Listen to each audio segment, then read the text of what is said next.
Oh, go Pack, go. Exactly. How does it feel?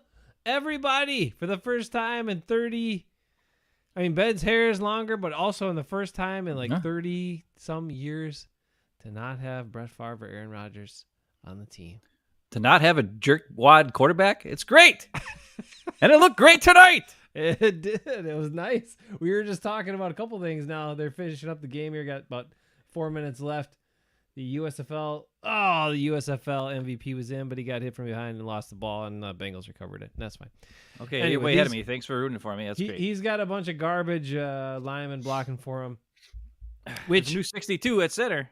I like him. MP. He's kind of like a gut. He looks pretty good. He's out of shape, but he plays pretty good. That's what they said about him. Like I like him. He's better than every other interior offensive lineman that's ahead of him on the depth chart, other than Runyon Bunyan and Jenkins. I know. Better than Josh Myers. Josh Myers, once again, I don't know what was going on with that. Is he supposed to snap it, or is he not supposed to snap it? He wears that 62 well. MP. And he was actually a really good college player. That's what they said about him. Really polished center coming out of college. So he's a nice prospect to look at the line, and we'll talk about the line. That's one of the concerning things. But there were a lot of exciting, really good things tonight in this game. Welcome in. You got comments. What do you guys think about what you saw out of your Packers in the first preseason game of the 2023 season, the most exciting season in years? It's a season of change, baby, and a season of young, fast guys running around doing stuff. I'll say this. We've got some offensive weapons. If I have to hear one more time from some dumbass Packer fans who are, I don't know. I mean, we have no experience at wide receiver. We have nobody who can teach the guys how to play. We should have hung on to Mercedes Lewis because he could teach the young tight ends how to play. I'm pretty sure they got coaches for that shit. We don't need an old cruddy freaking tight end who can't do anything but block once in a while, or an old cruddy receiver that's still waiting on the scrap heap at the end of freaking August who can't even make a damn team, much less help this one. Let's stick with the young guys. They proved it today. We had some great catches. I like it. We got some running it after the catch. Ooh. I mean, Jaden Reed jumps up there and grabs that one. That was awesome. Yeah. And Romeo Doubs, that was a tough touchdown because he was open for a second, and then he kind of was not open, but Love still threw it to him. And he threw it when he was open. But it was a good play, good touchdown, nice hands. Heck yeah. I'm liking all the receiver. Christian Watson had a good play right away. That quick, that when they really needed to, because they kind of were in a rut there. They needed a first down badly, and that little quick out. I mean, when you're 6'5" and you're that fast, the Bengals are like, and then he's just all of a sudden he's open, and there it is. And his good pinpoint accurate pass to the outside. Those are not easy passes. I'll say this: Jordan Love's passes to the outside have gotten much better since over the years, but we just had a safety. He's a backup guy. I haven't seen him forever. Number 48. Don't know who he is at this point, but he actually played deep safety the way Darnell Savage never did, and he ran across in the deep pass and picked it off. Well, you're way ahead of me, so you ruined it for me. He made a hell of a nice catch. Give it to him. Oh, they gave it to him. Nah, he's out of bounds, so he's out of bounds. His hip landed out of bounds. The official gave it to him, but the replay will take it away. Anyway, okay. Yes, we're gonna get into. Oh, Lee wants to. Well, we'll get into it because there were some exciting. Lee, look at my. Oh, he got rid of it, but you gotta look at what my headline underneath. How about Valentine and Wilson? Oh, I'm sorry. What does it say? Wilson for RB2? Wilson for RB2. Yeah. RB2? Maybe. I mean, and I'm a big Aaron Jones guy. Maybe RB1. Oh, that might be blasphemous. You know what, though? Just think about that. Get a young guy in there. Let him go. I'm telling you. On the super cheap for 4 years. I've been watching Packer running backs for years and years and years. And I don't know if I've seen anybody with the patience and then the quick acceleration as this guy has. Burst, this guy's burst acceleration is great. I don't know how great his top speed is. I mean, it's enough to get an 80-yard touchdown against, the Bengals scrubs. But even his first touchdown, he moves to the side and accelerates like crazy. And next thing you know, he's in the end zone. I mean, A.J. Dillon does not possess that ability. A.J. Dillon has to stop, stamper, catch himself, do 25 juke moves. It's just not the same. And I like A.J. Dillon a lot. Don't get me wrong. So does everybody in Door County. Yeah.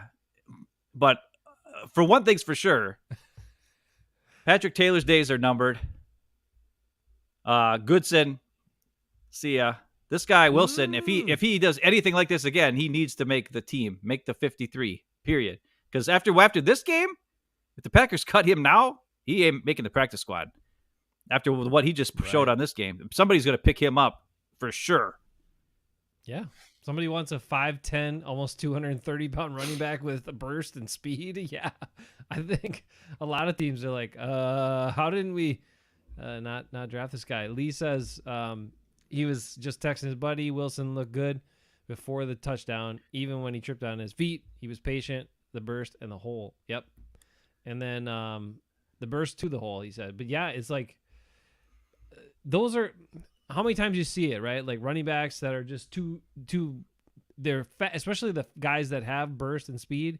They want to get there too fast sometimes. But that's not burst. That's just speed. And right. But then you also have the opposite guys who like piss around too much and then get That's hung AJ up. Dillon. That's AJ Dillon. Yeah. And the ultimate guy on that was Eddie Lacy all the time. Oh, wow. But if you go back a few years. But this guy makes Eddie Lacy look like me. This guy I mean, Eddie Lacy looked like me anyways, to be honest. Running out there. Like, he was so slow and freaking, like, after, like, 20 yards, he's looking for guys to tackle him. Like, we all know that. But this guy, I'm sorry. And I know it's against scrubs. Listen, we're going overboard. Yeah, he had a huge play. Everybody saw it. I'm just saying, it's not just that. It's before that huge touchdown. That just confirmed all the things I was thinking already, where I was like, I love this guy. I love his burst. I love his aggressiveness. I love his ability to be patient, move side to side. Can he catch the ball? I don't know. All I know is this. We saw at least two Patrick Taylor screen passes where nobody blocked for him, and then he got tackled right away. Yeah. This guy, I think, could break a tackle and make a guy miss and then move, or at least catch it and then immediately go and maybe catch a guy off defender off guard when he's trying to tackle him or whatever. I don't know. Patrick Taylor's been here for years and years and years. Yeah. I've never seen anything like that out of Patrick Taylor. Sorry. And there's a couple of guys who were definitely, the guy's out of bounds. He didn't make the pick, but he had a nice play on the ball. But there are definitely a few guys who are kind of in that range, like third, fourth year with the team, and they've made the team, and it's clearly time to. I mean, they shouldn't even bring him back next week unless they're just trying to use him to get through the preseason games. There's some guys like that to just move on from. This kid is 5'10", 229 pounds, man. College was Fort Valley State College. Well, that's why he got overlooked, but people saw his burst. They saw, you look at that size, compact, powerful.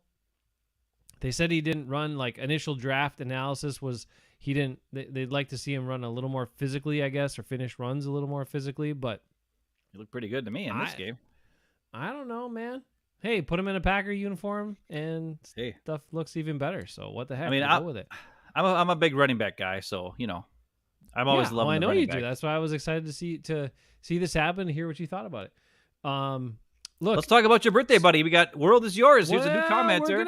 We're gonna get into it. Just hold on. I want to say a couple things. William G's here. William G. Hey, appreciate William the G, comment, but I want you to know, I don't even think when 21 comes back that he should be playing, because the kid who showed out, who they've been talking about in camp, Carrington Valentine, who was from Kentucky, a late round pick again or whatever, and a dude that he's no fear. He plays aggressive, no fear. He's physical. He's only 189 pounds. He's actually weighs less than Eric Stokes, but he plays like a badass. He plays like a badass. Yeah, he went in there and that guy tried jumping over top of him, stopped him for a 2-yard loss on that one wide receiver screen or whatever that was, tight end screen. He's aggressive. That's more than you can say for Eric Stokes. That's why, like, in our text thread, Bruce is like, well, I just hope that when Stokes comes back, we get what we're used to, or we know, at least we know what we're getting when Stokes comes back. I'm like, yeah, we do know what we're getting. We're getting crap. We don't need that guy anymore. A guy doesn't know once the ball is past him over his head, he has no idea where it is. Right. If he can play back and look at stuff in front of him, he's fine. But as soon as he's got to start walking or start running back with the receiver, forget it. What? That's a completed catch. That's a completed catch. I'm gonna say this about Eric Stokes. Maybe they should switch him Safety. to free safety, like Oh. ranging safety. Get Darnell Savage the hell out of here. We know what he is. He can't do anything. We have some issues at safety. There's not strength there. We got to keep. The safety looked a little rough tonight, and I don't know what's going on with Rudy Ford. Rudy Ford, He's not in there. He got. But he was on special teams. He got in at like third string, and he looked timid. Like he didn't go after plays. And I know it's the preseason, but Rudy Ford, you've been knocked down a couple of pegs here, and you got to show out. You got to go for stuff, and he wasn't doing it. So I'm kind of confused as what's going. No, look. Sometimes guys will have rough camps, they'll have rough games, but Rudy Ford was starting this season in the early practices with the number 1 defense, and he has been demoted. Okay? To the point where he came in with a third string defense tonight. So I'm concerned that something's going on with him. Maybe it's just the hurdle he's got to get through mentally or physically or confidence-wise or whatever. I don't know. But we need Rudy Ford to be good because these safeties are not looking so good. And maybe that's the other key is switching Eric Stokes to safety because he's not that. You're right. When he has to turn his back and can't see the stuff in front of him, he's terrible at finding the ball or finding the player or finding anything. So Carrington Valentine, make the team, sir. You should probably he's making the team. Cornerback number 4 doubts. right away and stay cornerback number 4 even after 21 comes back. Well, if Matt LaFleur is true to his word when he told Rasul Douglas that it doesn't matter how much you make or what round you're drafted in or blah blah blah, the best guy's gonna play and start. Hope he meant it. Here's we got a couple end of game things. Nealon here going on, so I'm done. We want to talk about okay, we'll get into Sean Clifford. Okay. Sean Clifford is my. We haven't even talked about Jordan Love yet. What are we doing? Yeah, okay, Sean Clifford. We'll get to Jordan Love. We'll talk about the real guy here. Sean Clifford, for anybody who doesn't know, is my birthday buddy. We're birthday buddies. Okay, I've had a few more birthdays than he does, but whatever. Anyway, he was playing tonight, and I was like, that looks like Brett Favre. That looks like Brett Favre to me. Brett Favre Jr. So I am now calling Sean Clifford Brett Favre Jr. And he's also my birthday buddy. What did you like about him? I liked everything. Because, listen, remember when they drafted him and everybody had a big heart attack? And like, this guy shouldn't even be drafted till the 7th round. And then everybody's like, we need a veteran backup for Jordan Love. Oh my God. I'm like, this guy has been playing college football for like 5 years. Didn't he play for Penn State like 5 years or something? 4 years starting? He was in college almost as many years as you. I mean, yeah. This guy's got so much experience, it's not even funny. I mean, come on. So, and that's what I said when they drafted him. I was like, I don't know. Maybe who cares if he's good or bad? I don't know. What I will say is he is a guy who has experience. He's not afraid to play. Like, just look at the Bengals tonight. Their guy that they brought out there and started, he looked afraid, timid. He was throwing the balls like crap, and he was scared to death. And, yeah, his offensive line was getting creamed. He had some good pressure on him, though. That was encouraging to see. But still, Sean Clifford had some pressure. I mean, that one play, when he threw the pick, I thought it was a bad read, and he just chucked it. That was when Sean Ryan just got blown up. I mean, not blown up, but Sean Ryan just got spun around like a ding-dong and destroyed on that pass rush by that big fat guy. And then, and I thought Clifford just chucked it because he was like, oh, crap. And then it got picked off. But no, Tucker Kraft should have came down with that. He's got to fight those little corners or little safety. I mean, he got 6'5", 250 pounds. He should be able to knock that guy over and catch it. It was the D-back got there a little bit early, and he knocked Kraft out of the way and then got to the ball. And now you look at that, so it should have technically been a pass interference. But if you're a tight end, you can't let a little D-back. You got to be in a stronger stance there to know the contact is coming so you can not get knocked out of the way, especially with his size. And he'll learn that hopefully over time. He will, You got to use your size, dude. You're going up against 200-pound guys. You're 250 pounds. Just stand there and get ready for the brace for the hit. And then when the hit comes, elbow the guy and catch the damn ball. I mean, Mark Shimura did that crap all the time. Yeah. Let's go. Yeah. So a couple of things Sean Clifford, I mean, like you said, he was throwing the ball over the middle of the field a lot too, which I like. Jordan Love, I think, didn't do that enough tonight. He did a couple, but I think he could have done more. He had some guys running open over the middle and didn't even throw it there. We'll talk about that in a second. But Clifford was doing that. He was going, like you said, reading who was open, going through his reads. And also keep in mind that you're right. He had Sean Ryan and Royce Newman as his guards most of the time he was playing. And those guys were terrible. That's where the concern should come in as Packers fans the most right now is what do we have behind our starting guards? Yikes. We need some help there. That's an area of need. It was very bad. But what I will say is, and I thought Jordan Love looked pretty good. He did. But Jordan Love looked timid and a guy who doesn't have much experience. And Clifford looked like a guy who has experience, knows the offense, knew where to go with the ball. Like he just looked like a guy who was out there playing. Where Jordan Love, like even his first overthrow that he had there to Musgrave, where he just airmailed it, that he kind of just was too, he saw him so wide open. He's like, oh, and then he just chucked it like as hard as he could. And even the one pass to Romeo Dobbs is like inside the red zone, where he just drilled it like 80 miles an hour, and like Dobbs caught it, then flew back 5 yards after he caught it. I was like, dude, I mean, I get it, you got to throw it in there, but holy crap! But it just seemed to me like Love was okay. Actually, a little better than okay, but he looked like a guy who's still getting his feet wet. You know what I mean? Well, and he started off kind of, to me, a little too safe. To me, that's what I mean. Kind of like, I've been influenced by Aaron Rodgers a little bit too much here, and I was like, what's going on? And I think the other thing that stuck out to me early on was Christian Watson. Yes, he's fast, but were they using him to his best strengths? No. And I don't think so. They were running these little, patterns where he's got to get started. And we've talked about before, like he takes a little while to get to his top speed. Yeah. And they had him run some of these shorter plays where he wasn't his top speed, and so he wasn't as open, and it wasn't.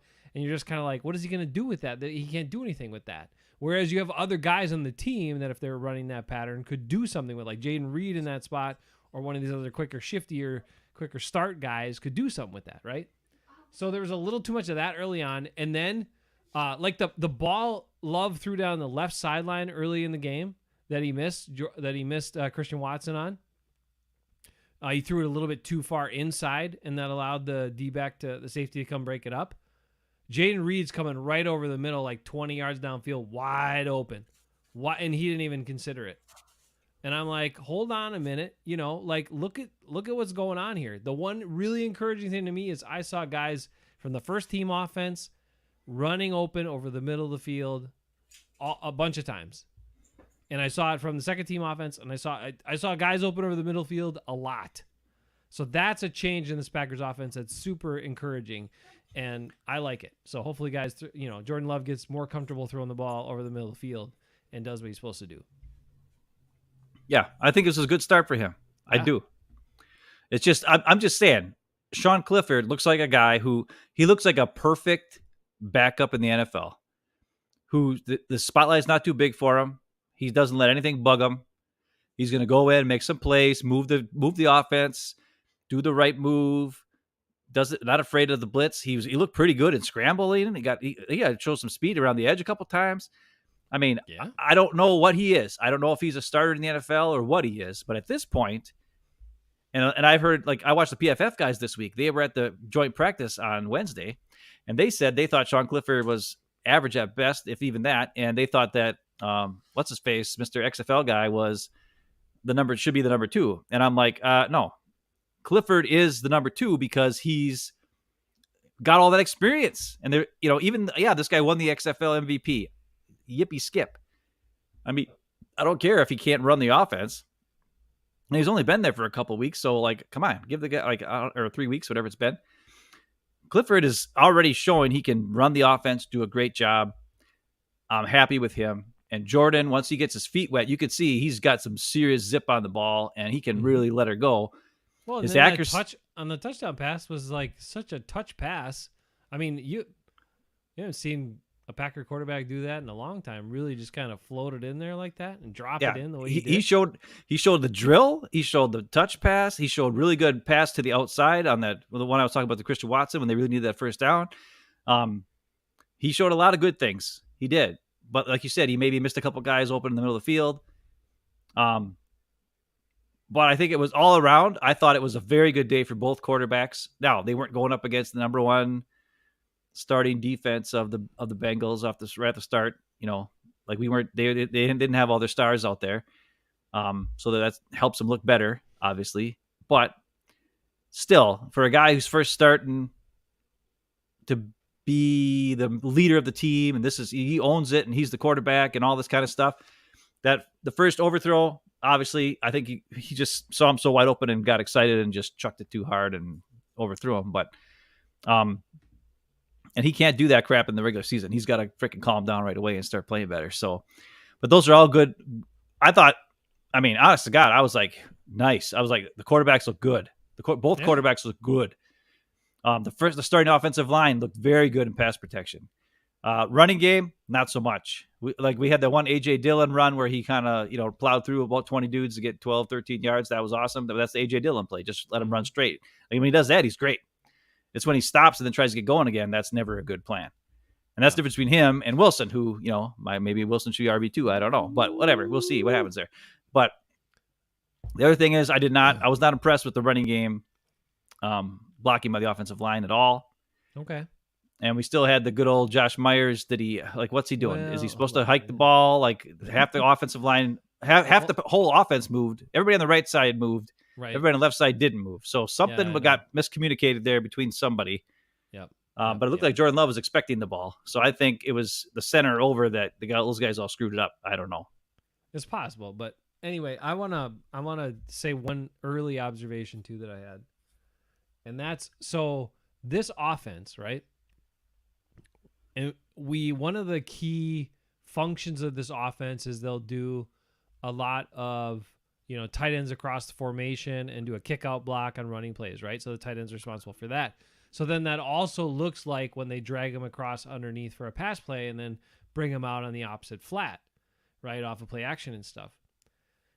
And we've seen the Packers run some of those plays the last couple of years and they didn't work very well because the tight end really wasn't very open because you had like Mercedes doing it or Davis maybe and sometimes Tunyon or whatever.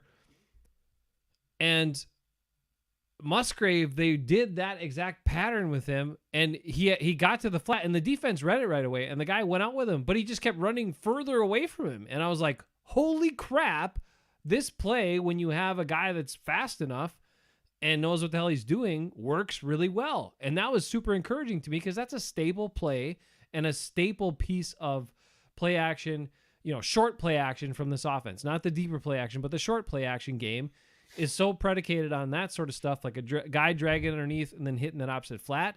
And Musgrave can do it. And that was awesome to see. I really liked that early on in the game. One more thing on Musgrave, which isn't something people are going to want to talk about, but I thought he did excellent. I think there was at least 3 times I watched in this game on play action passes where he had to pass protect. He stayed in, to make it look like it's a run, and he stays in to pass protect. And on all 3 occasions, he did an excellent job. As far as like maybe his run blocking isn't that great, but his pass protection looks very good, at least in this game. And that's something that's important because if we want to take big shots to Christian Watson downfield and only send 2 receivers in the pattern sometimes because we're really selling that run, we need him to be able to do that stuff because people are going to expect him to be in the pass pattern, and that'll keep the safeties down low or at least looking at him. And if he can do really good pass protection, that's going to take the safety out of the play because he's expecting Musgrave to come out, and he's not. And it's also going to help protect for the deep pass for Jordan Love. And I thought that Musgrave did a great job. At least 3 times I was watching him. I'd like to go back. I'll go back and watch it later once I get it on NFL Plus. But I was impressed with Musgrave's pass protection on play action passes. Awesome job. Very excited for that. He had some good run blocks too, and he helped on one of the short touchdown runs, like the first touchdown run. He blocked down hard. Like he really helped move his guy out of the way on Goodson's touchdown run because that was an easy 1-yard touchdown. And Musgrave came down and he moved his guy. It wasn't just kind of shadowing him. He got on him, he stayed on him, and he pushed him. So that was I was very impressed with. There were some guys that stood out tonight. Okay, let's go through a list of some guys that really made an impression tonight to you and me and whatever. So Musgrave, to me, made a big impression. The way he got open on plays that we haven't seen tight ends get open in the last couple of years, and also the way he run blocked, and you just mentioned the pass blocking. So he really stood out tonight. Jaden Reed stood out tonight. like contested catch for a not that big of a guy. Yep, go up and get it. And that was one of the things they talked about. One of his strengths, like he had I think he had a crappy quarterback in Michigan State, so he had a lot of shitty throws that he had to go up and get. That crappy quarterback was one of his best buddies from high school, so be nice to him.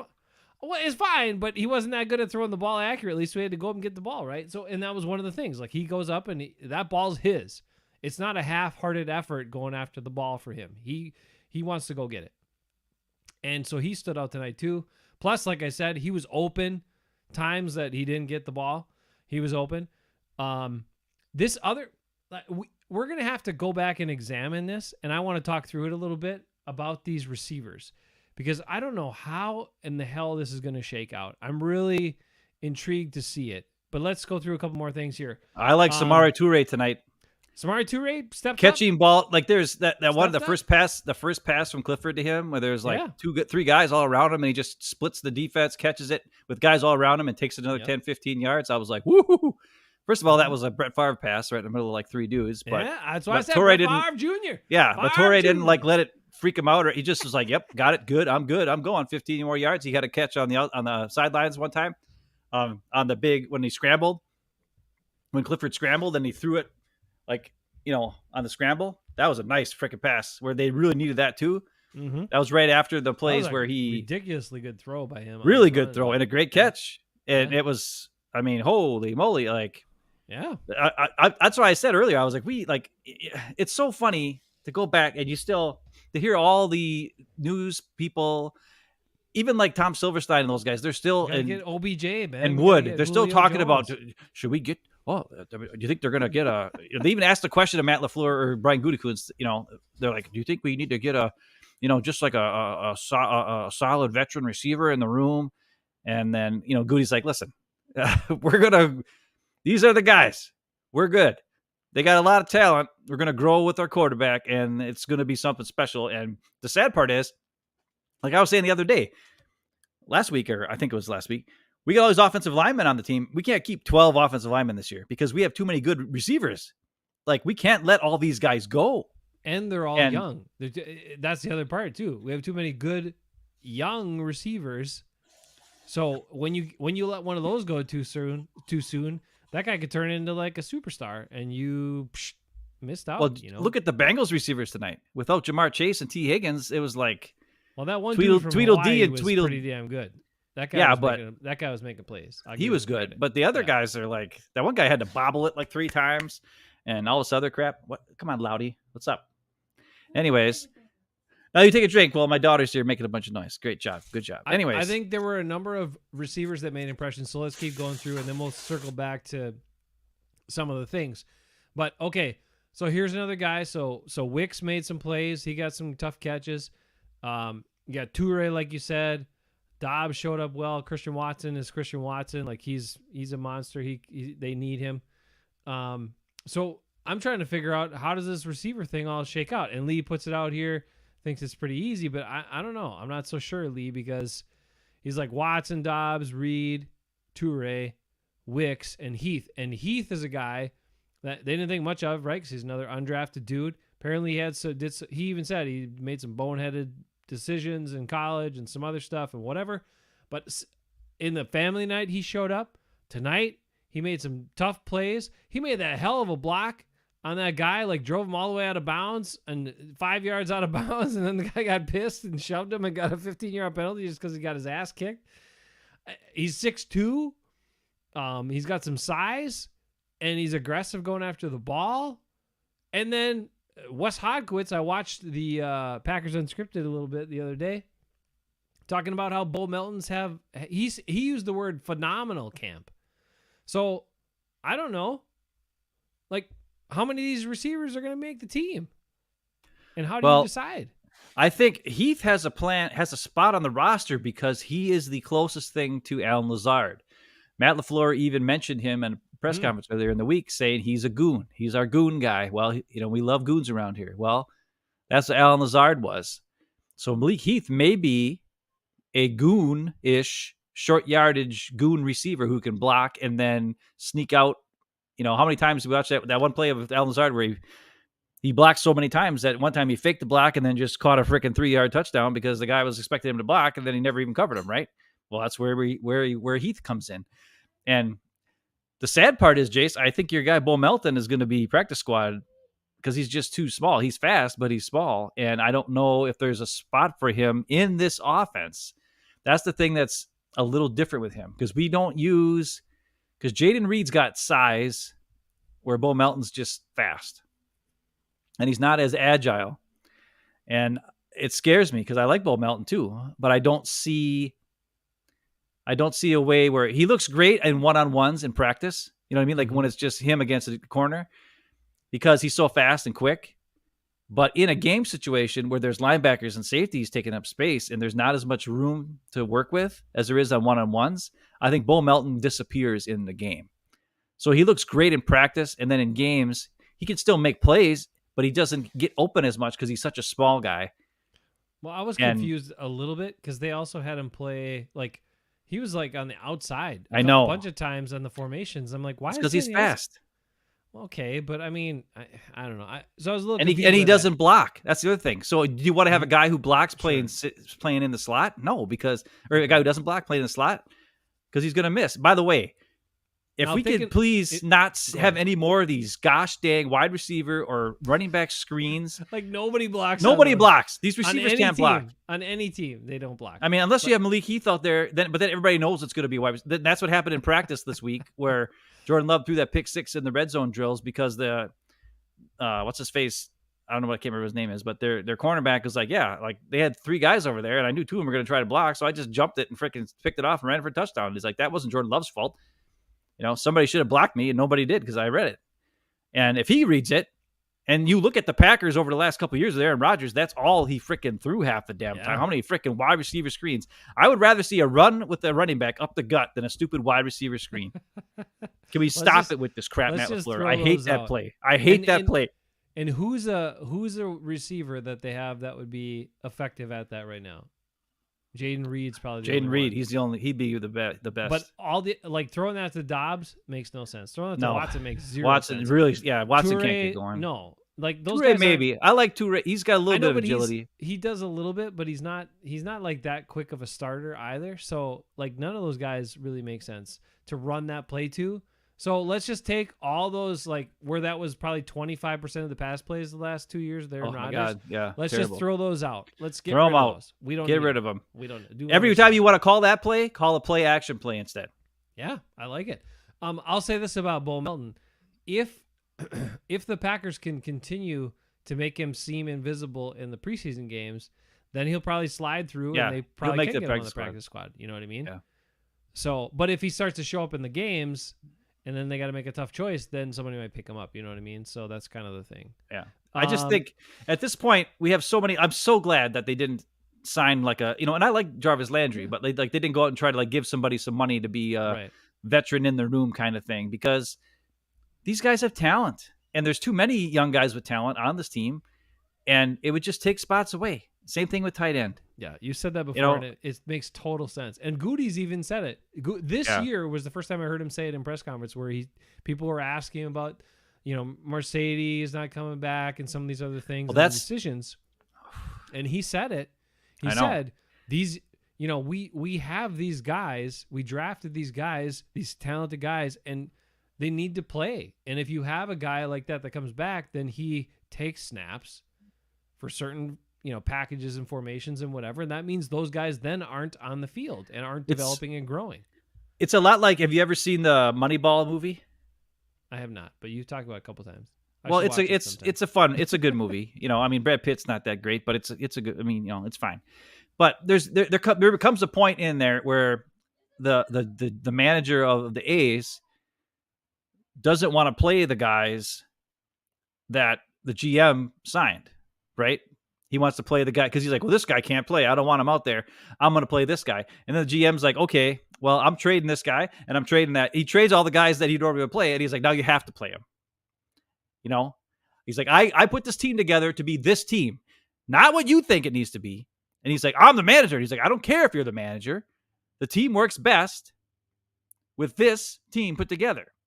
And that's that's the same type of thing. Like I think Goody finally, with Rodgers gone now, can finally do it the way he wants to do instead of having to do the Rodgers guys, like Lazard. And I like Lazard. He's a nice guy, but he's not a freaking master, right? He's not like worth.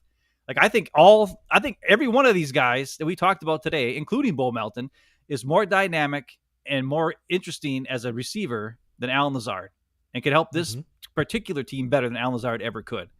No offense to Alan Lazard. And Randall Cobb being back. And Randall Cobb, to be quite honest. Just think about how hard that must have been for Goody to be like, oh, God, I got to placate to this guy's wishes, and like I got to sign this guy and this Especially guy after he drafted Amari Rodgers. Right. And then immediately has to sign Randall Cobb. And then, of course, Amari Rodgers' career is over. He got cut by the Texans earlier last week, I think. And who's going to pick him up? I mean, and that's Randall Cobb's friend, right? It's his buddy's son or something. Cobb was like his mentor. Yeah. And now it's Randall Cobb's the reason why he never had a chance. Now, was he really that great? At receiver. Well, either way, was he really that? He was terrible as punt return. He was pretty decent at receiver. I liked what he did because Jaden Reed has already proven to me he's I'm 5,000 times better. I'm not saying that, but I liked some of the stuff he showed at receiver. But anyway, that's neither here nor there. But so but that's just something I would say is it's Goody has now, and it also of course clears cap space with young guys. But it's one of those things where I don't know if you heard this or not. Earlier in the week, I was listening to Wildy and Tausch, and Wildy is just Mark Tauscher here. Okay, Pella Windows. I'll try whatever else. You be Mark Tauscher. I'll try to sound like Jason Wildy. How's that? No, that's terrible. I can't. Nobody wants to do that. Nobody wants to do that. Mark Tauscher here. Okay. Anyways, I mean Mark. Anyway, go ahead. No, that's not. But Wildy is all saying he thinks that LaFleur is upset that Goody doesn't bring back his guys because Wildy asked LaFleur earlier, like in May, because he played the soundbite of LaFleur in May talking about Mercedes Lewis and how great of a guy Mercedes Lewis is and how important it would be to have he'd be a great influence on these young tight ends. And this is right after Mercedes signed with the Bears. He was like, and now he's with the Bears. Now he definitely isn't going to help the Packers. If anything, he'll hurt the Packers because he's on the Bears. And he's like, I think there's a rift between Goody and LaFleur and what they want to do. And I'm like, Wildy, listen, I know you've been covering the team for 30 years or whatever, but I think your brain cells have gotten a little too whacked out from covering this team and hanging out with Aaron Rodgers so much. I think just being around him when he did the radio show with him for all those years has kind of messed with his brain and made him see things in a wrong way. Bottom line is this. Goody is running the team the way he wants to run the team. Sometimes he makes mistakes. Sean Ryan, probably a mistake. Josh Myers, definitely a mistake for the most part, I would guess. But then also he's done some good things. And the last two drafts, holy crap. Like that makes up almost half this team starters right now is like, or at least key members of the team are guys from last year and this year's drafts. And they're making plays and they look great. Now, when the regular season starts, will it be the same? I don't know. But just wanted to let you know that like Wildy is putting it out there. So Packer fans are hearing this stuff that maybe there's a rift between Goody and LaFleur and the making of the team and putting it all together and all this kind of crap. Well, here's a couple of quick things. I want to follow up on this real quick. World is yours here. How you doing? He has some good comments. Asked if Melton can kick return. And I don't think, they had Toure back there already. Keyshawn Nixon is going to be the primary kick returner. Yeah, Nixon's going to be the primary kick returner. So they probably wouldn't even, that wouldn't It wouldn't need him. They wouldn't give him that role. So he's got to make it as a receiver. That's basically it. They're clear that they're going to have, Nixon or Reed be the punt returner, probably Keyshawn Nixon and Reed backing him up, and that'll make sense, and it's all good. I would say this about, and so receivers I think are going to be tough, how they shake it out. Yeah, I think ultimately they'll default the like Wicks, and it'll probably end up being kind of what Lee said, but we'll see. We'll see what else happens. But Toure has definitely helped himself, like this camp, and then in this game he helped himself. So I think he's found his way in. I was surprised. Did anyone hear this was going to happen? But John Runyon Jr. was in as the second center. Was he? Yeah. I saw Zach Tom at center. Zach Tom was after. So John Runyon Jr. took over for Myers at center first. And I was like, I kind of like this John Runyon Jr. at center. If you can find an appropriate guard, Because John Runyon is a smart guy. He's aware. He's all the stuff you need in a center, and I kind of dig it. I gotta say, but they can't find an appropriate guard to even back up John Runyon. So, well, maybe doesn't Zach work. Tom's got to play guard, or maybe Myers can. No. Zach Tom, no. Zach Tom is starting at right tackle. He's too good. He needs to stay at right tackle. Because when he wasn't there at center, I saw on a couple of running plays, he just got his butt whacked, like just shoved backwards super fast. Yeah, Zach Tom, yeah, because he's too skinny. He can't be playing center. But he's fatter now. He gained some weight. He's bigger. He still looks. He stands next to Jordan Love. He looks smaller than Jordan Love almost. He looked chubbier to me. Not much. Zach Tom, I saw. No, you know who looked chub? Caleb Jones. Holy crap! Has he got a gut? I didn't realize he had that big gut. Well, yeah. He's 6'9" with a giant gut. I was like, holy crap! That guy must be 700. I don't even know how many pounds he is. 400 pounds. Holy crap! Let's go to the offensive line. The starting offensive line tonight was Yash at left tackle because Bakhtiari, of course, can never do anything except for an actual game. He can't even practice. Right. But he'll be there for you on game day. Okay, great. Maybe. And then, half the year he'll be there on game day. And then Elton Jenkins played a lot more than I expected. And then Myers was in there at center. And then John Runyon and right tackle was Zach Tom. Now, after a couple series, Myers was out and Runyon came in at center. And I was like, I kind of like this. But then I think it was Sean Ryan that came in at right guard. And that was not a great answer.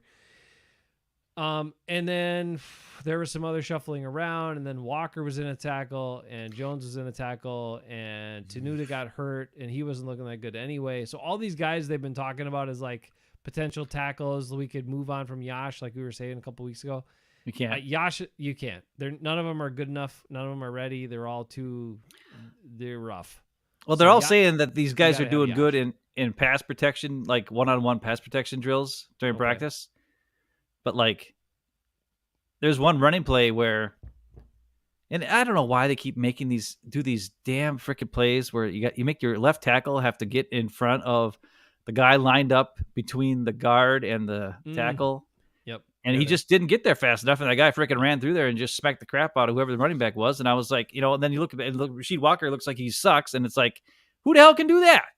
Well, Dave Bakhtiari sure as hell doesn't do that play either. He wouldn't either. But like nobody, remember last year they tried to have Yash do that in a couple times, and it's like Yash can't do. Nobody can do this. Why is this happening? You're just everybody's sliding, and you're creating gaps for the defense to run right through. It's dumb. Jonathan says he's going to be at the draft in person. Well, good, Jonathan. That's good. That's I think he's talking in a couple years. Well, I know it's in a couple years, but Jonathan also. If you're going to be in Green Bay, you should come check us out because remember, next week we're going to be in Green Bay. We'll talk to you guys more about that.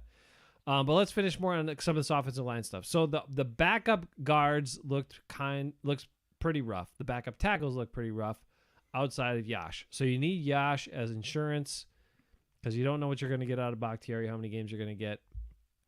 And you also don't know what's going to happen inside. Like, it might get bad enough that if something happens inside, then Zach Tom's got to go play inside. And then you still need Yash in there at a tackle, even if Bakhtiari's on the field. So you got to use Yash this year, and the team is going to keep him and use him.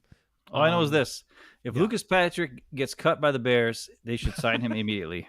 I said they really need to look for I don't think he's going to because he is like entrenched. I mean, the Bears had him give away some like award and scholarship to some kid and. Like some other stuff. Like he's the face. He's kind of like one of the faces of the Bears because he's like one of the only cool guys. Yeah, but he's not even starting. I know, but he's one of the only cool guys on the Bears. So the Bears are like, you're awesome for PR, and he's an awesome guy. So they use him. So the Bears aren't going to cut him, and he's super valuable because he can back up everybody on the inside. I know he is very valuable. I know. I wish he was a Packer. But the Packers need to keep their eye on that.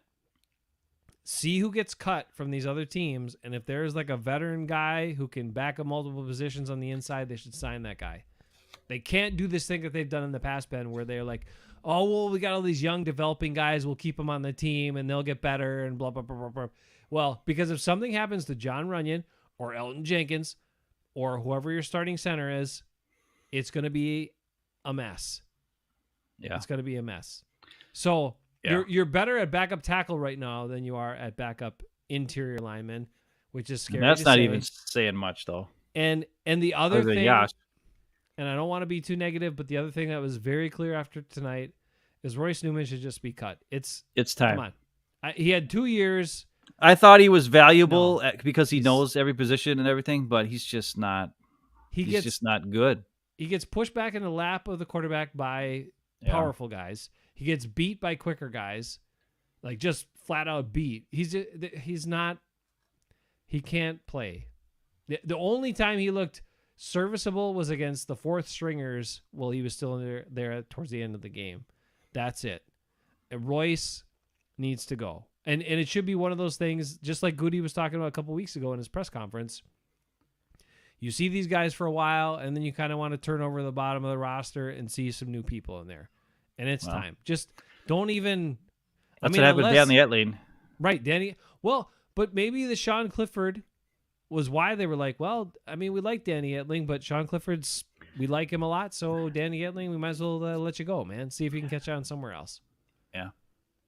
But anyway, so those are some offensive line concerns, observations, what have you. Let's talk about the defense, Ben. The defensive line, the first guys that were out there. No, Jair couldn't play tonight. He's too valuable. But Rasul was out there for one series. And what about Keyshawn Nixon? I like what they were doing with Keyshawn Nixon. Blitzing him on the first play. Then he like fakes the blitz, drops back in coverage, and screws up the play on the like second or third play. Like Keyshawn Nixon in that spot is going to be awesome. Yeah, because he's crazy. He just does crazy stuff. He just like, I don't know, what's it? Like, like when the punt comes and it's too short and he just bounces off the ground and he's like, I'm just going to grab it. You should never touch the ball when it's a punt. Because if you don't catch it cleanly, guess what? That's going to the other team. Keyshawn Nixon don't care. That's why he's perfect at nickel. Because he don't care. Just have him do crazy stuff all the time. And if he messes up a couple times, who cares? Because 10 times out of 12 or 9 times out of 10, he's going to do something that's going to mess up the offense. And something good's going to happen for the Pack. And then you end up with a score like tonight where they're kicking field goals all the time or whatever because he's screwing stuff up. All of a sudden, the quarterback's got a guy in his face, and it's a freaking crazy 25. Crazy 25's in your face. Quarterback throws it away or throws it off target, or you know what I mean? It's just no. Will it work against like Joe Burrow? Maybe not. But it'll work tonight against this guy because he's a scrub. It might. One thing that was so impressive to me on his blitz right out of the gate. So they backed him up with a punt, right?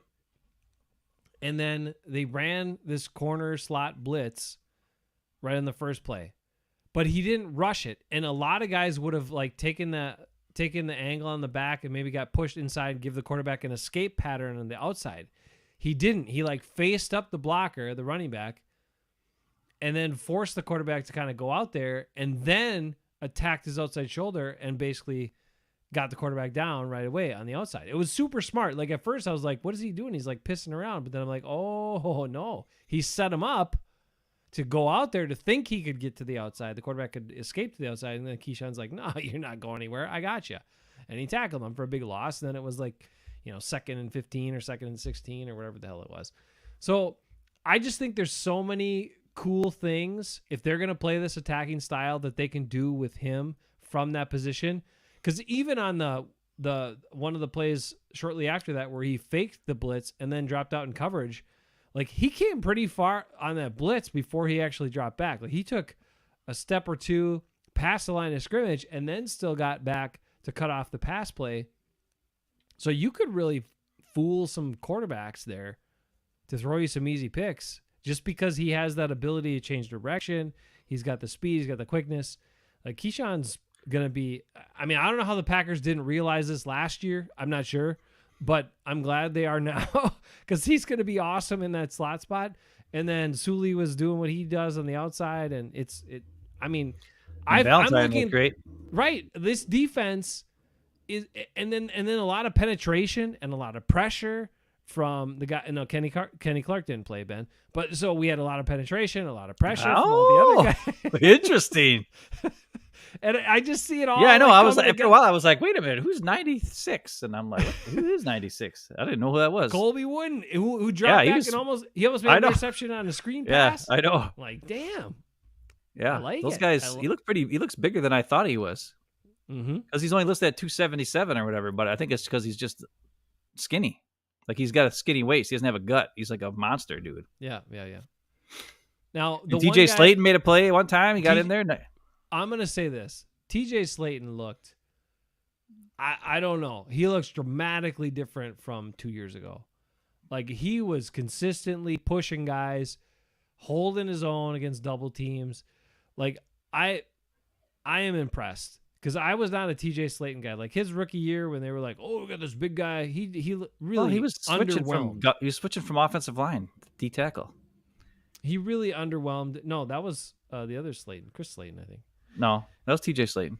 Oh, well, that's weird. TJ Slayton. Anyway, TJ Slayton switched. I didn't know that, but he just underwhelmed me in his rookie year, and they were talking about him. But he looks like a force now, and then you put that together with Devontae Wyatt, who's super active and super fast. And then the other thing I'm going to say about these defensive linemen, Ben, is I don't think the Packers can hide Jonathan Ford anymore. Jonathan Ford he was quick. He looked good. Ball.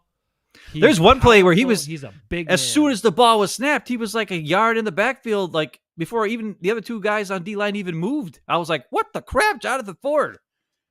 Now, I don't know if he just knew the freaking play. Like he was used to the snap count at that point or what it was. He guessed that snap count. But okay, well, he did a great job guessing. Right. And even on all these other plays, though, he was like quick. He was like the first guy off the ball. And he's the biggest guy. Yeah. Like, they can't hide him. Like, they're going to have to give him a roster spot. Well, they gave him a roster spot last year. Well, I hope so. Because he was on the 53 and never played, never suited up the whole year. He needs to play. He's a monster. And I like Carl Brooks. I hate to say it. You know who the guy needs to go is. Sorry, fans. Well, Carl Brooks was not that impressive tonight. He kind of underwhelmed. Well, he's not an interior. He's not a D lineman. He played outside linebacker in college. And it's like, I don't know. I don't know if he's slower. Yeah. That he's 300 pounds. So they're like, oh, we'll play him in D line. Well, if you don't have the ability to play D line, to hold up against offensive linemen, and your whole college career was playing outside linebacker at 300 pounds and, making plays, he's got a long way to go. He's going to be like a situational pass rusher at best. He might be able to be a practice squad guy. I really think. I think he'll be a practice squad guy. I think he will be because I think they could feel comfortable releasing him and signing him back. I mean, unless he dramatically flashes in the next couple games, but I don't see that happening. The one guy I thought should have flashed more based on everything we've heard and the draft status was Van Ness really I didn't see him do a lot. He got blocked a lot. He didn't beat guys. That huge run play was off of his side. Now he got kind of double teamed and like on a crackback from the tight end and the right tackle. So that didn't help matters, but he really didn't he was too slow to get off the block to even get in there. Like at least get a hand on the linebacker. Like just reach out. You're 6'5" or whatever he is, right? With those super long Hercules arms and all that. Just grab the guy and slow him down a little bit. That running back got a clear shot right up freaking through the hole, and then he was gone. So yeah, I agree. He was a little underwhelming. He was, and he tried different things. He tried ripping. He tried beating guys to the outside. He got blocked. He tried beating guys to the power. He got blocked. I'm a little concerned. I'm a little concerned right now at where he's at. Like I expected him.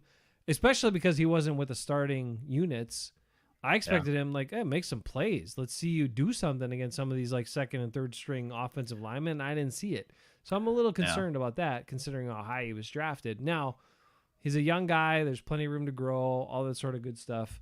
And I know Rashawn Gary came back to practice because he was probably feeling pressure about like, oh crap, they're gonna, maybe I won't get a big contract if this guy shows out and blah blah blah and all this stuff. I have no idea. But I guess I just expected to see him flash a lot more tonight, and he really didn't, like some of the other dudes. So hopefully that gets better. I don't know. We'll see. You know who, outside linebacker / defensive end who did flash today, and not in defense, but in special teams, was Inigbare. I was like, there's a bunch of times where all of a sudden you see this big, huge 55, like down in freaking kick coverage and punt coverage, like making tackles. And I'm like, holy crap. Usually you don't see a big guy that big down there. Usually it's like an inside linebacker and a safety or a corner or something down there first. And here 55's down there first. making a tackle. There's a couple times where he was down there messing up crap. Guys couldn't block him because he's too big. And it's obvious he's not going to play as much now that they drafted Van Ness. He's, he should play more, but he won't. And they still got Preston, and they got Gary coming back. And, Justin Hollins made a play, jumping up and did something there and there. So I think Inabari's still going to make this team and is still going to be a key player on special teams, especially from today. Like, I thought he did great in his kick return coverage and punt return coverage plays. And I was not expecting him to see them there because he didn't play there last year. And all of a sudden now this preseason, in this game, they lined him up there and he looked good. He looked unblockable because he's so huge and he's not that fast, but we know he's got 25,000 pass rush moves. So if you're expecting like a little guy or somebody to try to block him on a punt return or a kick return, who doesn't have a set base, right? He's just going to do that pass rush move on you and get right past you. I bet you that's what he's doing. Yeah, like he's, because he got like a 10 yards between where they start and where the guy has to block him first is. And I'm guessing that he's running and the guy's getting ready to block him. And then he just does a crazy pass rush move and gets past him immediately. And then that's why he's smart. The first guy down there almost every time. He's almost like a gunner from the inside. And I just noticed a couple times. I'm like, wow, 55. What the hell is he doing down there on kickoff return or kickoff coverage? And there he was. And there he was again. And there he was again. And I was like, whoo, all right, this could be a secret weapon. And you wouldn't think of it. This is just some I see these weird things like that. Like when I saw Musgrave pass protecting and just little things that catch my eye. And I'm like, whoa, that's different. I don't remember that. And that was one of the things I saw today. That was a little different. And, it's a key thing to get him on the field and to have an impact. And I thought he looked really good. And I bet you that's probably why he's doing it. Those pass rush moves are helping him get past that first level of protection on kickoff coverage. And he's getting down there and making some plays. Yeah, I like that too. That's awesome. I think there were a number of guys, like I said, the defensive line was really impressive to me in this game. The linebackers didn't do much. Were okay, except a couple of those backup guys.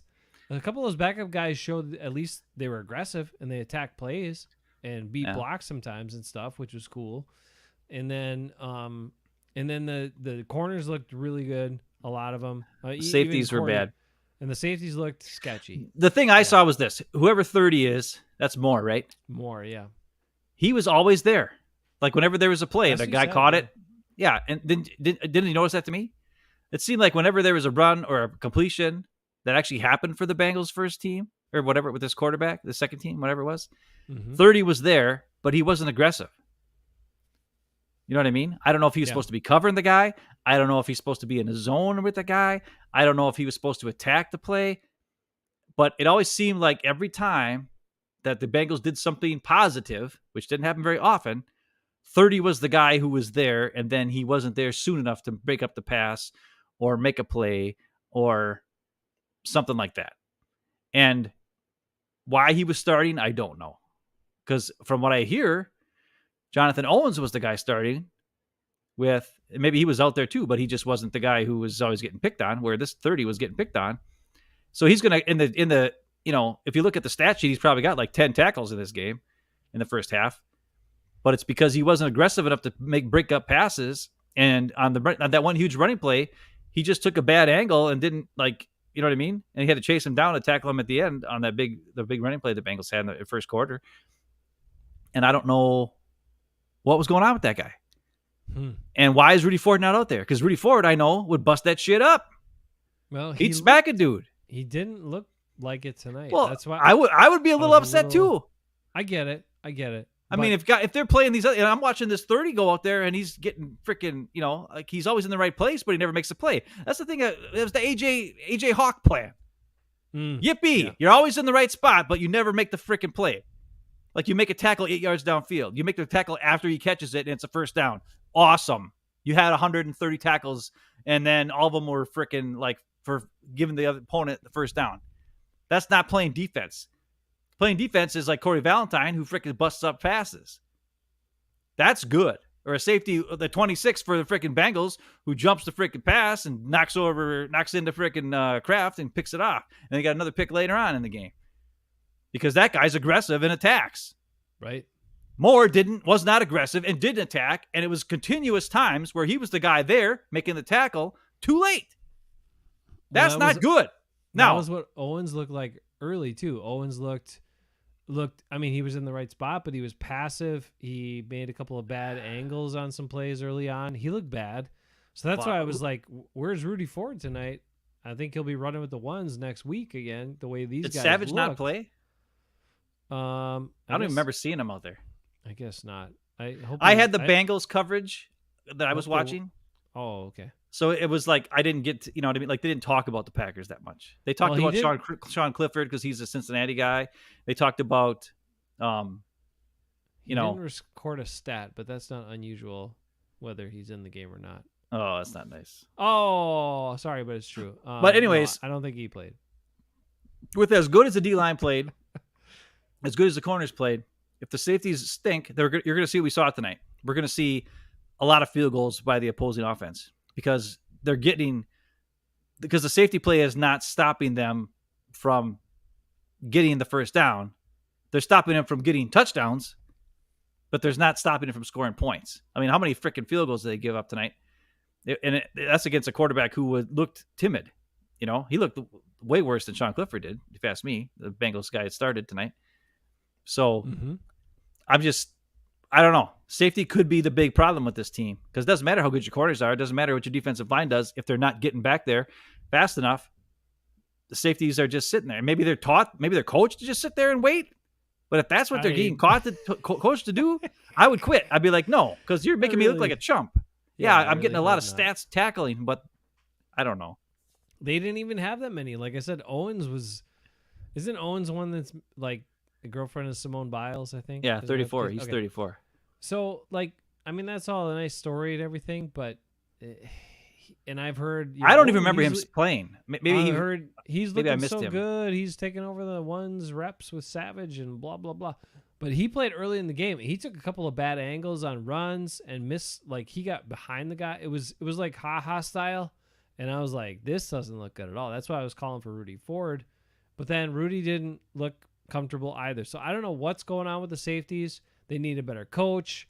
They need something. Wow. Even Anthony Johnson Jr., who is, the guy that people were thinking was the sneak attack guy who might end up starting, he didn't look that good. I was like, what's going on with these safeties, man? Come on. I didn't see him play. There's in the third quarter I missed some stuff in there. He's wearing Leroy Butler's old number. Yeah, 36. I know. Come on. And that's the guy that Chris Collinsworth said that he's supposed to be number one pick. By the Bengals. He said the Bengals are going to draft that guy in the first round. Let's step up and look like a number one pick then. And then the other guy who is wearing a former Packer greats number, since you brought it up, field goal kicking McPherson. It was not a miracle like a couple of years ago when this guy who's an insanely awesome kicker missed all those field goals at the end of the game so the Packers could win the game against the Bengals a couple of years ago. Remember that one? Yeah. Where they kept missing field goals. He missed one. Number Mason 2. missed one. Yeah. He missed one. Yeah. Mason missed one. Yeah, it was this guy. But he was a rookie then. I know, but he's like awesome. It's ridiculous. Well, the Packers' current kicker, Andres Carlson, wears number 17, same number as a former great. So apparently that one's not going to be retired, Devontae. Sorry, buddy. But he made his field goal, 45 yards, looked good, looked strong early on, made some extra points, and then all of a sudden was missing to the right again. And that's been his bugaboo when he's missed. Everything's been to the right. He was on a good streak, and now he's missing off to the right, Ben. So I don't know what's got to be done. I don't care. Well, if the dude's not going to make kicks, what are you going to do? He made 9 out of 11, and he made 5 out of 6. He had that one really bad day. And he missed an extra point today when we're up by freaking 35 to 21. He missed back-to-back extra points. 2 points. Yippee freaking skip. Well, I know, but if it's a trap that he falls into and then can't get himself out of very easily, because that was the thing. I guess they were talking on the TV broadcast. They said Rich Bisaccia had worked with him. And he said, because when he's missed, it's always been he's missed to the right. It's never been like he missed to the left. It's not been all over the place. Well, then kick it a little bit more to the left. And they said, dumbass. They said he's been kicking on the ones he's missed to the right. He's been kicking with too much of his toe, like too much straight on with his toe. Well, then stop doing that. Well, I know, but if he can't figure it out, it's like a golf swing. Like if he can't figure it out, Well, I've only been golfing then once, I know, but I'm just saying, like if he and I was can't really figure good. if he can't figure it out, then we could be in trouble and like lose a game because all of a sudden he gets in this funk where he's shanking to the right and he can't figure out how to stop kicking with his toe. We're not going to be kicking field goals. Did you watch this team? I did. We're going to be scoring touchdowns left and right, bro. We're going to go 16-1. Holy shit. We're going to lose one game to Justin Herbert and the Chargers, and we're going to win and go all the way to the Super Bowl. It's going to be Packers against the Jets, and we're going to make Aaron Rodgers cry when we kick the shit out of him in the Super Bowl. Ooh, I like Calling it. it now. We just got a notification that Steve Raber just subscribed to our channel, which I think does it do it? Does it do it? Did we get? Let me see. Did we get 200 subscribers? Is this legit? Let me see there. You're making us wait too long. I'm sorry. Well, I was finding my path there. Holy shit! We're past 200. We're at 203. It only took us 4 years to get to 200 subscribers. Woo! And we got all these other guys who just go, hey, this is what happened today. And they get 1 million subscribers. And we actually give you like, 201. World is yours to say 201. Listen, man. Watch the Packers. World is yours. Thank you, sir. Thank you. Spread Thank the word, you, people. Steve. We're a Packers show that doesn't just tell you crap that you already know. And who We tell actually you watches the the truth. Packers? We actually watch the Packers, like every detail, and then try to communicate it to you. Not like some of these other guys who like read some report and then regurgitate it in a boring way. Nobody else is going to tell you that talk about Kingsley and Mbare on his kickoff coverage. Nobody else is talking about that. They're not going to talk about Luke Musgrave's pass blocking, Ben. No, they're not. Like They're not. No one's talking about that. Just me. I love it. it. And nobody's going to bring up all the offensive line crap that Jason talks about that people fall asleep at. Hell no. And then guess what? It matters because I'm just because you played offensive line at 160 pounds in high school, which makes no sense, but you did. You probably got your ass kicked every game. I did not get my ass kicked. Well, I got my ass 160-pound guard. You were such a wuss. I got my ass kicked one game, and that's why I gained. That's when I gained 30 pounds because over the summer you got to 190, tired. and then they moved you back to again. Then they moved you back to tight end. Well, because the quarterback got hurt, they moved the tight end to quarterback, and they moved you to tight end. Well, because I got hands. You know what I mean. I know you could catch, but you're only 5'10", so you were like the shortest, slowest, fattest tight end. But you caught everything. Definitely not the fattest. I couldn't do much with it. No, you weren't the fattest. I know you weren't the fattest. I was kind of like, who was I like? Alan Lazard? Not really. I didn't fall. Well, I did fall down. I was kind of like Alan Lazard. You are Alan Lazard. God damn it. I was freaking Alan Lazard. I could have made $44 million.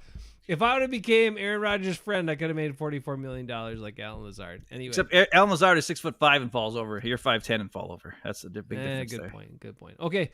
Hey, so those are the things I was impressed about. The kicking, I'm a little concerned about. The backup offensive lineman, concerned about. Starters, I think we're okay, but you know how it goes. Like, offensive linemen get hurt. It happens.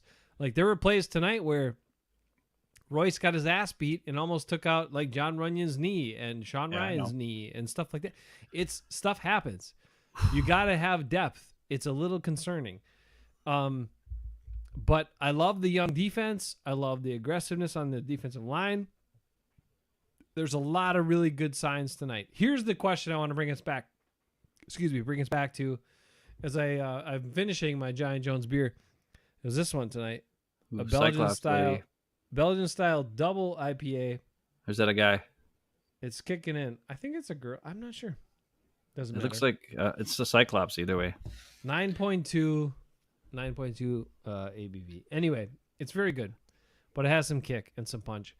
But the point is, I watched some stuff on the Lions, recently, because, like, if there's a team in the NFL other than the Packers that I'd like to see win, it'd be the Lions. Yeah, me too. The Lions are pretty goddamn cool. Let's be real about it, guys, okay? I know they're in our division and all that stuff. They've gone through so much garbage, never won. You would think the Vikings could be a cool team because they never won. Nah, they're dicks. They suck. Except for their quarterback. He's all right. Nah, he's okay. I mean, he's better than some. Listen, I was thinking about that quarterback show. They made Kirk Cousins look like a nice guy and all that stuff. Why did they include Kirk Cousins in that show? What the hell is that?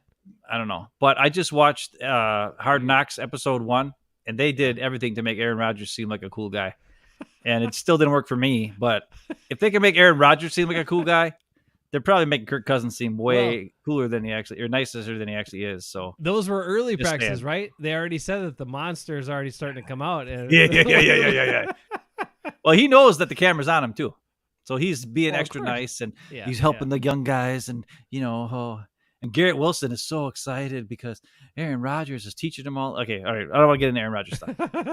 Tonight was an excellent Packers night, and we're gonna go stay with that. I do love it, but I'm saying, I think the defense is going to be a dominant kind of defense finally, if Joe Barry continues to stay aggressive with them. And I think Matt LaFleur has said that he wants them to be aggressive. So if Matt LaFleur is the head coach and he tells his defensive coordinator they need to be aggressive, then I would think they would stay aggressive. If they stay aggressive, they're going to be a dominant defense, which helps you win games. I like the offense. The offensive line has to stay pretty healthy, otherwise it could be a little sketchy. But overall, I think we're good. So I expect a lot from this year's Packers team. Okay, I really do. But I watched some stuff on the Lions, and the Lions were talking about the way they built this up. It's Jared Goff, Dan Campbell, and their GM. I can't remember his name. And they're all talking about how rough it was, their vision of where they were going, what they wanted to build, what they wanted to do. And they all talked a lot about having the right people. People that were going to work hard, buy in, be good teammates, like all this sort of stuff, right? And just have enough grit and toughness to get through garbage. And, and that's why they like Jared Goff, because he had been through some bull crap and had been basically cast away by the Rams. And they're like, he's the right kind of guy. And then he started playing well. But anyway, the Lions really they had a plan, which the last couple of years felt like the Packers couldn't follow their plan because they got caught up with Aaron Rodgers and all this sort of stuff, so they had to get away from their plan. And he even talked about he liked throwing a wrench in their plans. He said it. He said it, right? So I'm just wondering. I still don't know if I can think the Packers are going to win this division. I still kind of feel like the Lions might be the team and might be in the right spot with talent, because they also drafted, because they talked about this specifically this last year. They drafted for players to play now. Right, to play now and help their team now. Yeah. And the Packers haven't done that enough. Well, anyway, I want to say this. I expect a good season, but I expect the Lions to win the division. That's my final take. I don't know how much time our listeners have, and it's a long watch. But the Lions have a YouTube show, like I think it's like the Inside the Den or something like that, Inside the Den of the Lions or whatever it's called. Episode 3 came out a couple weeks back, and it details and shows their draft room from all 3 draft nights, and it's one of the coolest shows I've ever watched. It's really awesome. It shows the GM and Dan Campbell and the owner and everybody, and how when they're looking at trades and how they're looking at certain guys, and is he going to fall here, or we're going to move back here? I think he'll still be there at 12. And all the guys they wanted, all the guys they drafted were guys they wanted. And it shows them talking about those guys well before they picked them, like higher up in the draft. Like, now maybe they talked about other guys. They just don't show that on the show. That could be sure as well, but they get the owner involved, who's a nice lady. I don't know how old she is or whatever, but she's like, in her 50s or 60s or whatever, probably 50s. I don't know. But anyways, Dan Campbell's talking to her. He's like, oh yeah, we're waiting for this guy right here, because he's good. He's an excellent, super smart, excellent player, blah, blah, blah. And he's telling her, he's like, oh, and then of course the GM gets on the phone with the guy when they draft him, and then Dan Campbell, and then the owner talks to him too. And they show all that stuff. And Barry Sanders is there with Kelvin Johnson to meet the first draft picks they had, and Chris Spielman's there to introduce or to talk with the Iowa linebacker they drafted at 18 or whatever they drafted him at.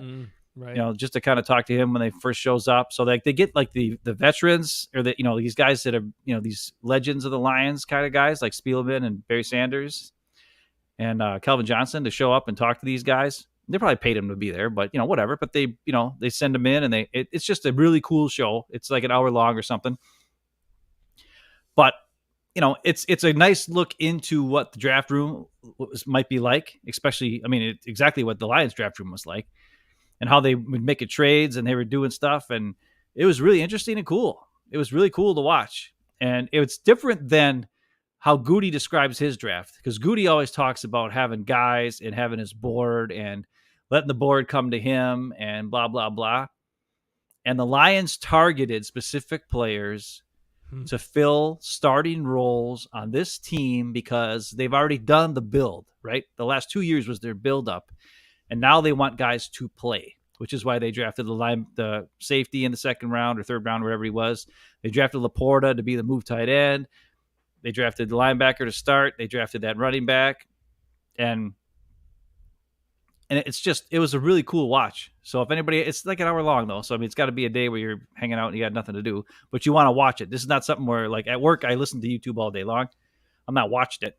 I'm listening to Wildy and Tausch and all these other crap, PFF and all these other things all the time at work. But when it comes to just sitting down and watching it, you have to sit down and watch it because there's cool stuff that they're going through. And I can't remember what it's called, like something Inside the Lions Den or whatever. Episode 3, I think, is what it is. And it goes over their whole draft, and it's really cool.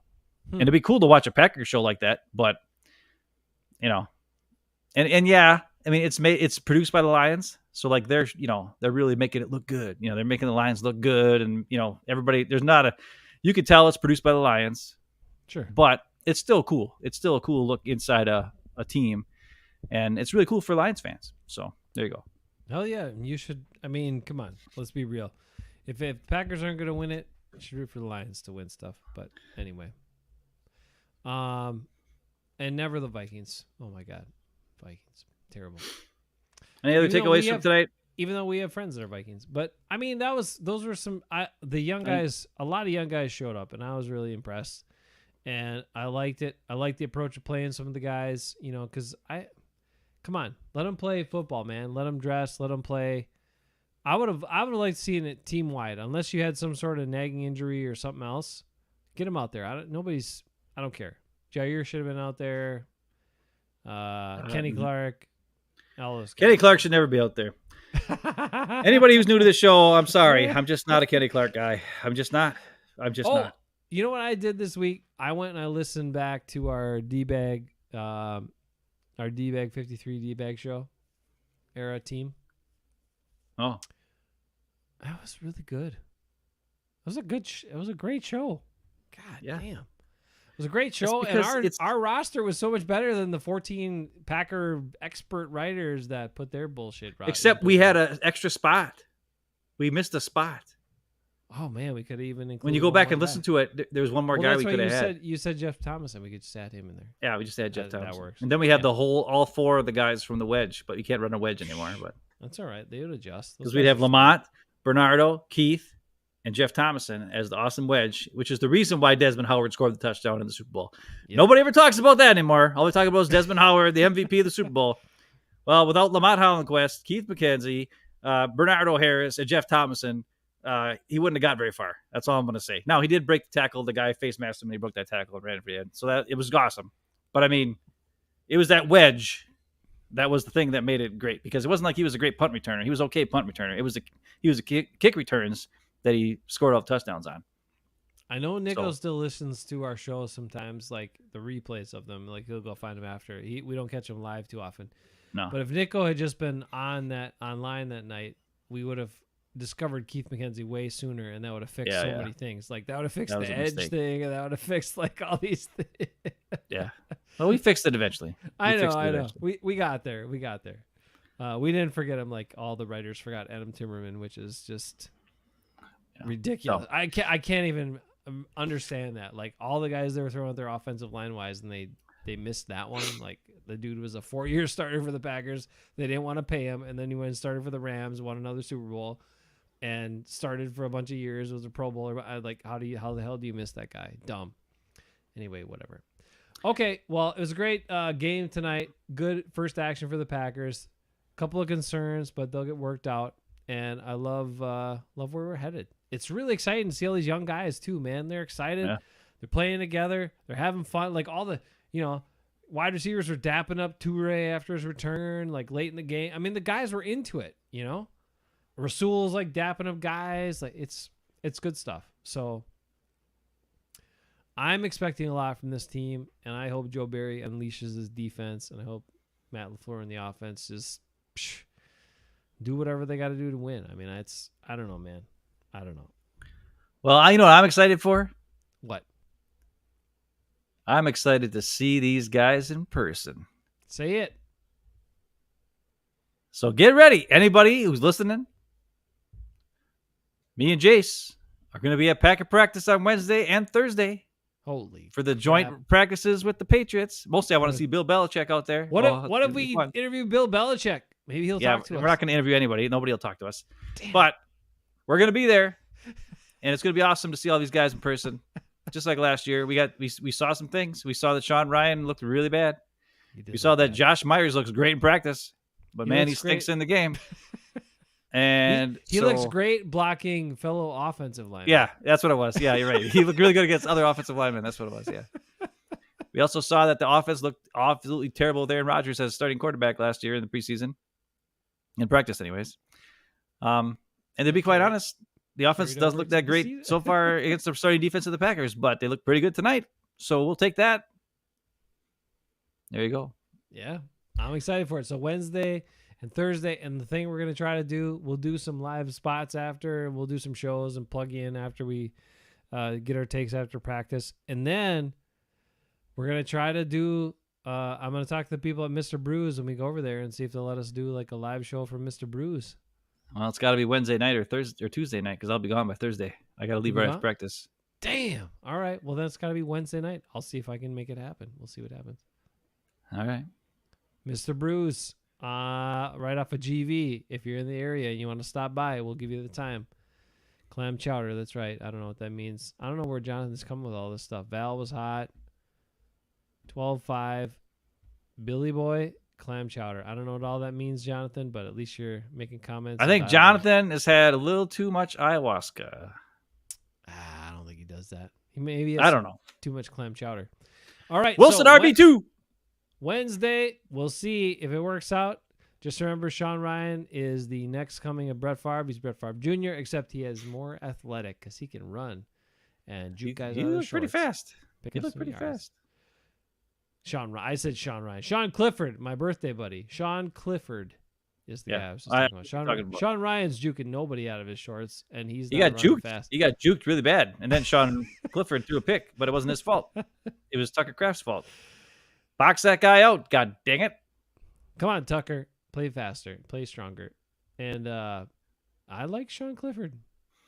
Birthday buddies, I'm proud. I'm proud we share a birthday. You guys be good, stay good. As always, go Pack, go. And we will catch you next week at Packers Camp. Wednesday, Thursday, we'll be doing some stuff. Maybe even Tuesday night. I don't know. We'll see you guys next week. Welcome to the Pooh Show. Hosted by... That's the wrong one. Here you go.